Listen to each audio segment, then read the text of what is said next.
no seas incrédulo, sino hombre de fe. ¿Os acordáis a quién dijo Jesús estas palabras? A Tomás, ¿no?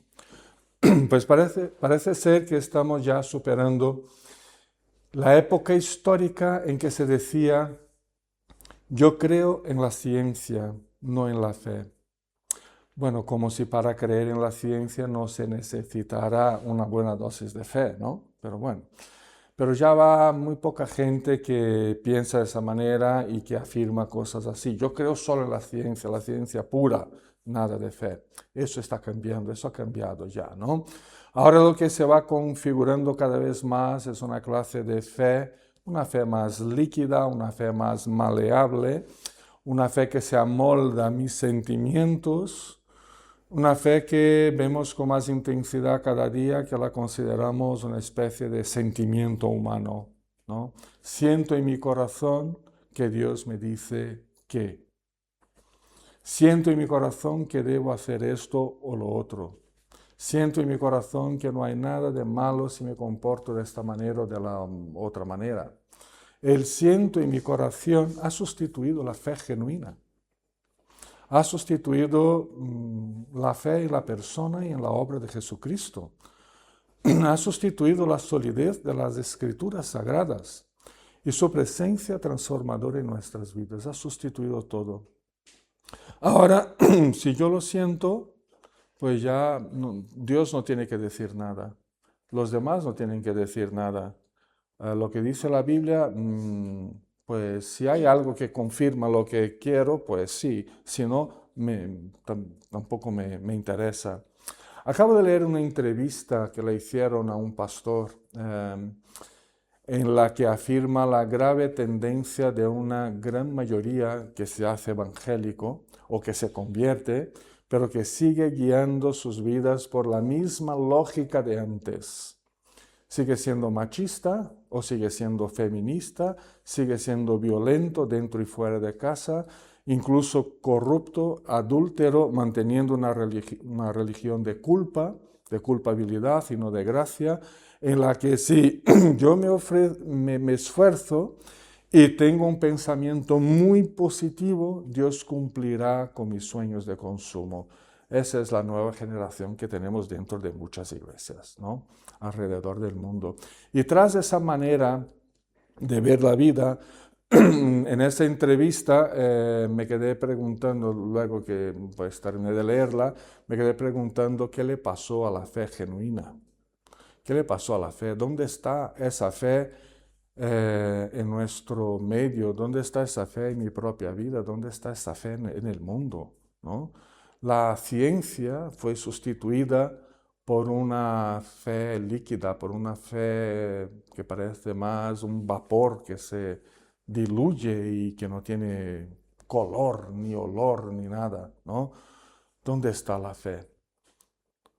También he leído estos días la noticia de que en Noruega vive un nuevo despertar de la fe católica.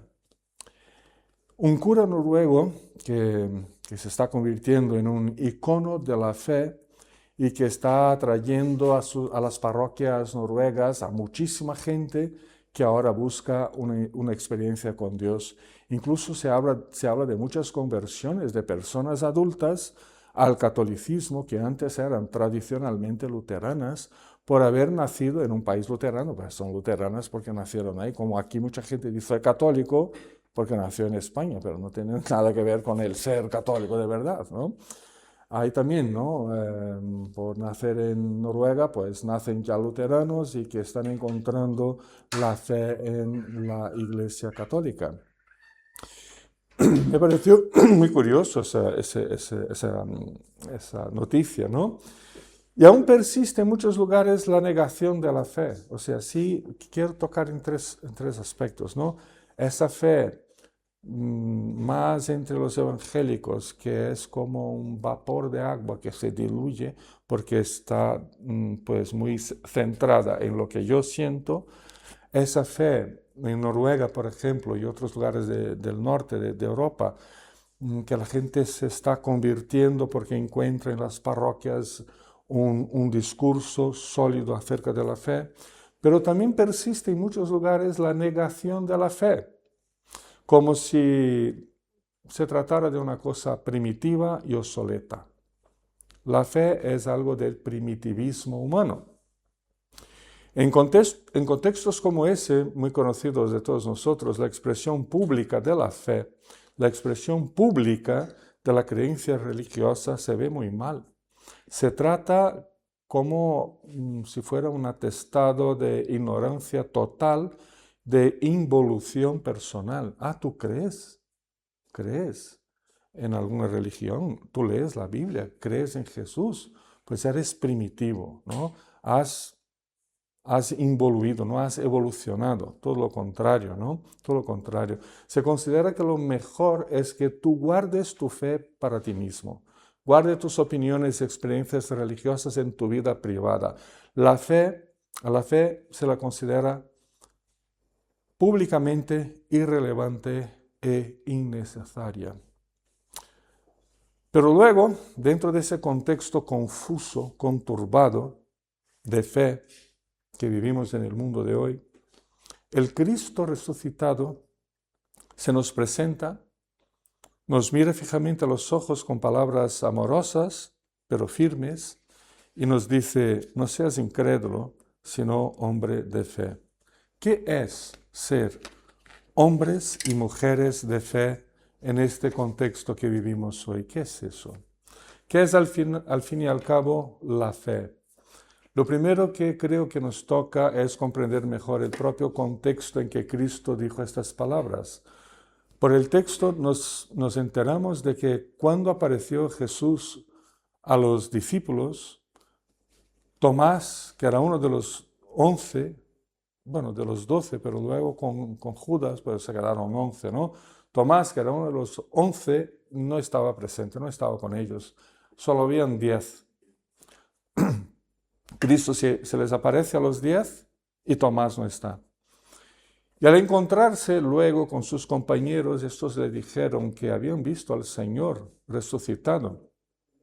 A lo que les contesta firmemente Tomás con las siguientes palabras: mientras no vea yo las marcas de los clavos en sus manos y meta el dedo en las marcas y mi mano en su costado, no lo creeré. Intentemos comprender lo que estaba pasando. Intentemos comprender esta reacción incrédula de Tomás, que por cierto se ha convertido con el tiempo en la personificación de la falta de fe, de la incredulidad, lo que no es una fama del todo justa, ¿no? Puesto que si Tomás estuviera presente cuando Cristo resucitado apareció por primera vez a los otros 10 tras su resurrección, no habría por qué pensar que tuviera él dudado de la resurrección de Cristo. No hay ninguna razón para pensar que él hubiera dudado. Además, aunque en los evangelios sinópticos, Mateo, Marcos y Lucas, su nombre solo aparece en la lista de los 12 apóstoles, o sea, no tiene protagonismo alguno en los 3 primeros evangelios, ¿no? En Juan, por otro lado, nos encontramos a Tomás como un discípulo que se destacó. Si tenéis vuestras Biblias y queréis conferir en el Evangelio de Juan 11:16, él se destacó por su lealtad a Cristo hasta la muerte. En ese versículo le dijo Tomás a Jesús, a los demás, ¿no? Vayamos también nosotros para morir con él. Vayamos también nosotros morir con él. Pero tenía una mente también muy perspicaz. Y en el versículo, capítulo 14, 5, durante la última cena, él dijo, Señor, no sabemos a dónde vas, así que ¿cómo podemos conocer el camino? Y tenía razón en su pregunta. Si no sé a dónde vamos, ¿cómo voy a definir el camino, la ruta, ¿no? Y también por su duda en la historia sobre la que estamos meditando se tornó conocido. Incluso se tornó más conocido por esa duda, a la que confundimos con incredulidad, que por su lealtad a Cristo en el capítulo 11. por su perspicacia mental de querer saber el camino para seguir tras Cristo. De eso nadie nos cuenta mucho, ¿no? Pero Tomás no pudo estar en aquella primera aparición de Cristo a los apóstoles, pero sin embargo, al encontrarse con el Señor, pudo experimentar una fe viva y verdadera y producir una de las mayores confesiones cristológicas del Nuevo Testamento, cuando en ese mismo capítulo 20, versículo 28, el versículo siguiente a este que estamos tratando, él dijo, Señor mío y Dios mío. Pero claro, tenemos esa tendencia de clasificar a una persona, ¿no? La clasificamos.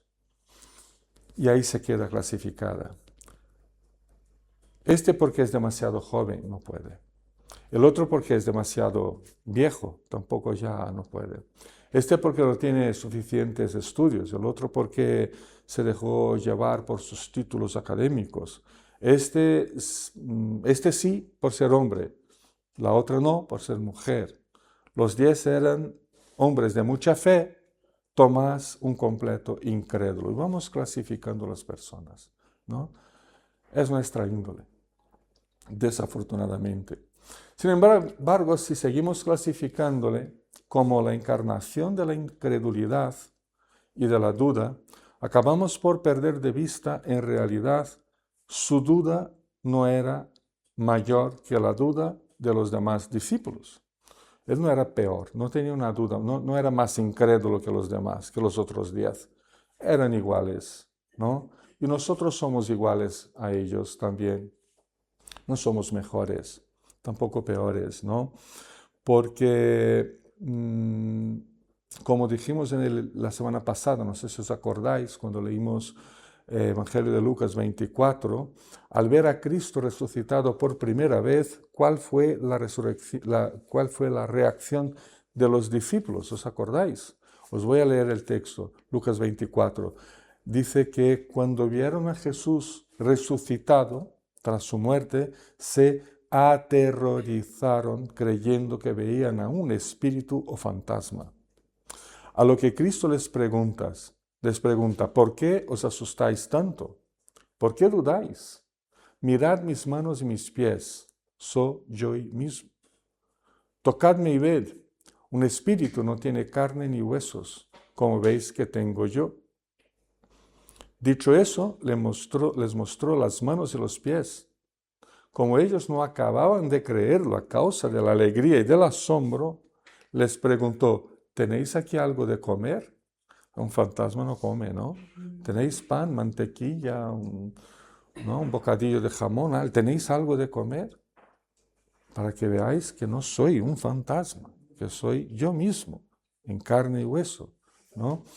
Así que el tema de la incredulidad de los discípulos ante la resurrección de Cristo aparece ya como marcado en la vida de los 11, no solo Tomás, ¿vale? De todos ellos.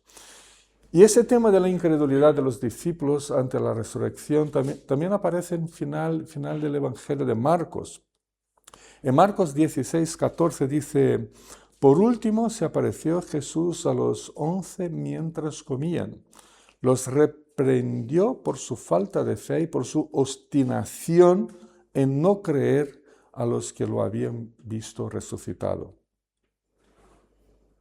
Así que estaba Tomás, pero estaban los otros 10, ¿no? Mateo capítulo 28, versículo 17, cuando lo vieron, lo adoraron, pero algunos dudaron.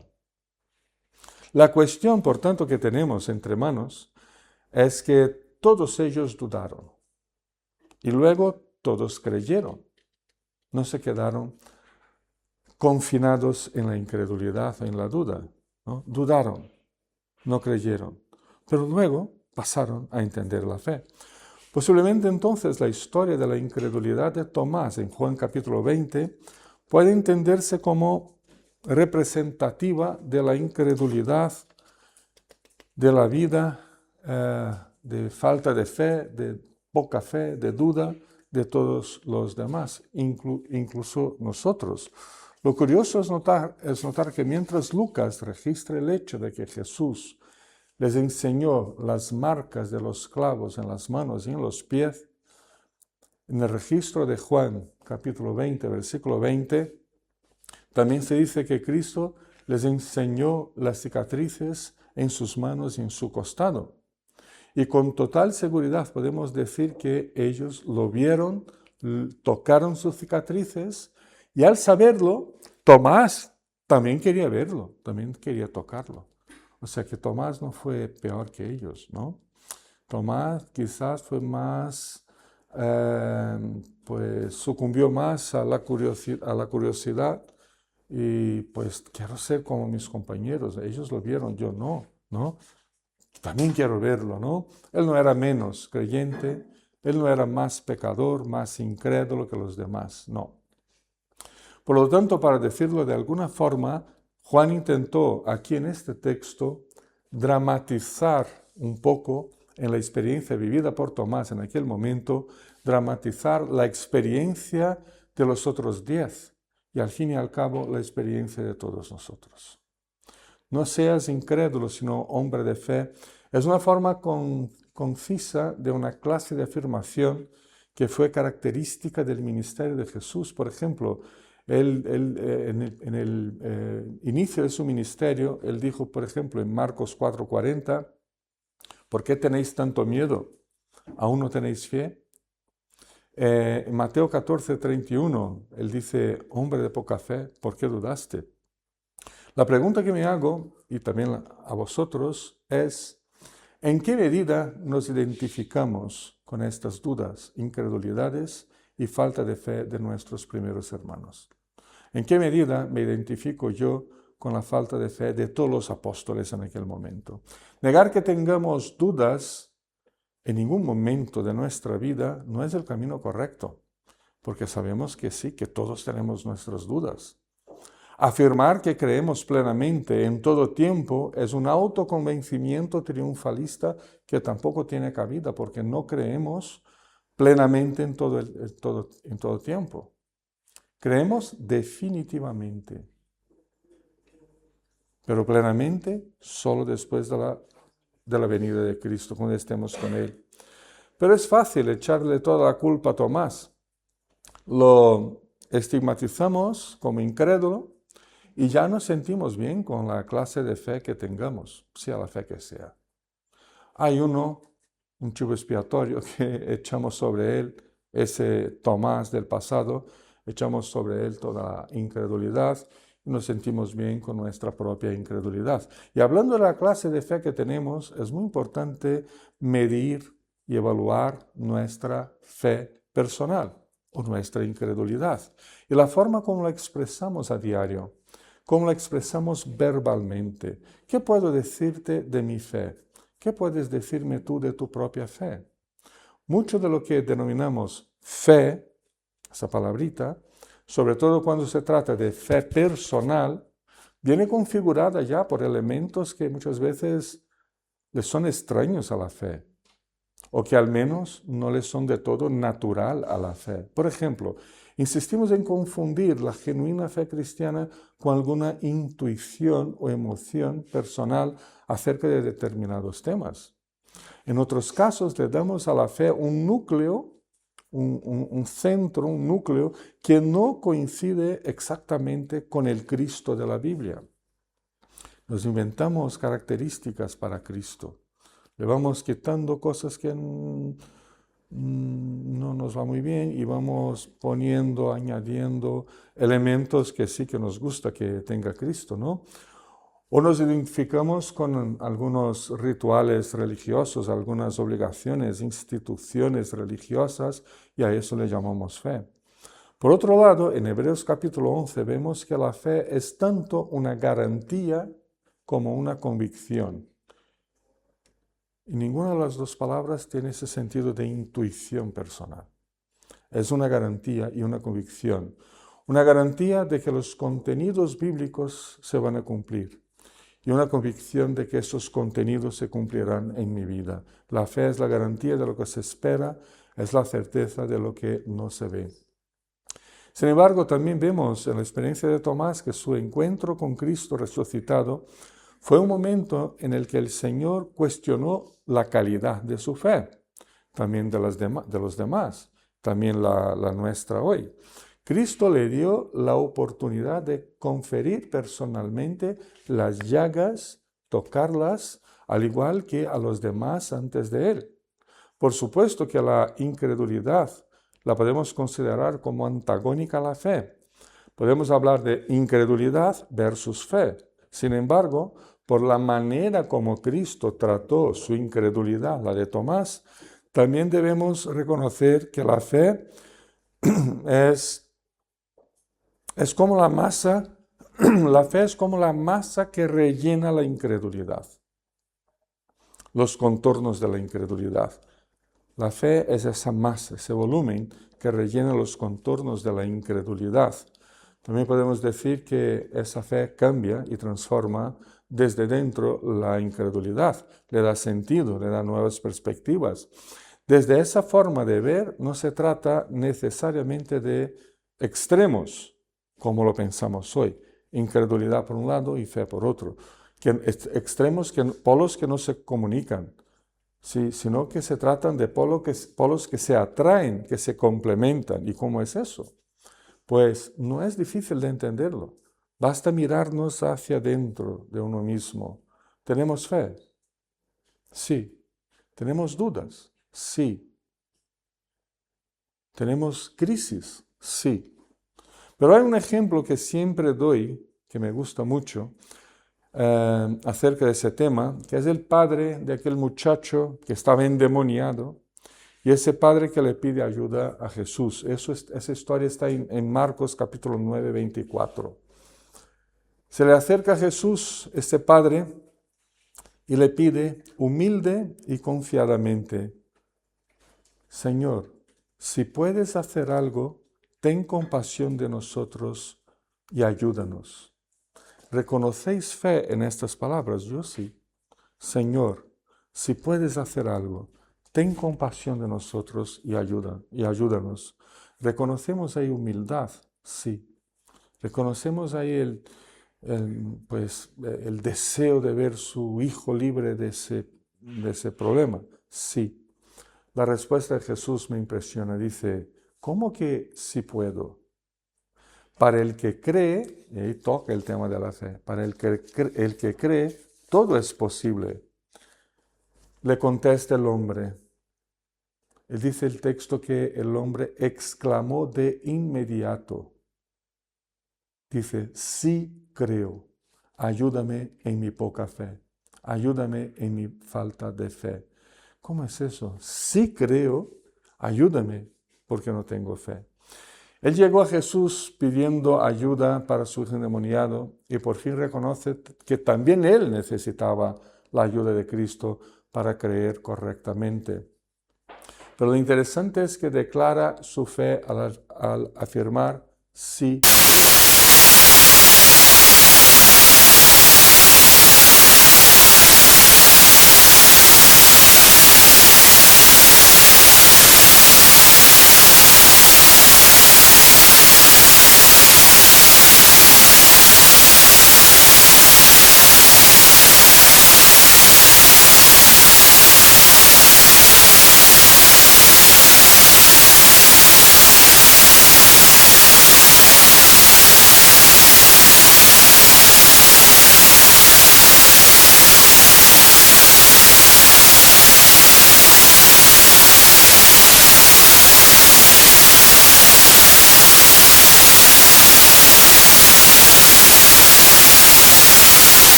Tenemos dudas.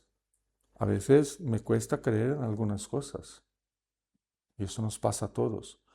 Somos incrédulos, somos ¿Perdemos la salvación? No. Eso es normal, porque vivimos una vida de fe. Si no tuviéramos fe, no tendríamos dudas. Si no estuviéramos buscando a Cristo, no cuestionaríamos los otros caminos que hemos andado antes y que a veces insisten en permanecer como alternativas para nosotros, ¿no? Si no tuviéramos fe, no podríamos decir a Cristo, sí creo, pero ayúdame, porque necesito más, ¿no? Porque necesito creer más y mejor. Ha sido la experiencia de Tomás una búsqueda legítima desde la duda que lo llevó a un encuentro profundo y definitivo con Cristo.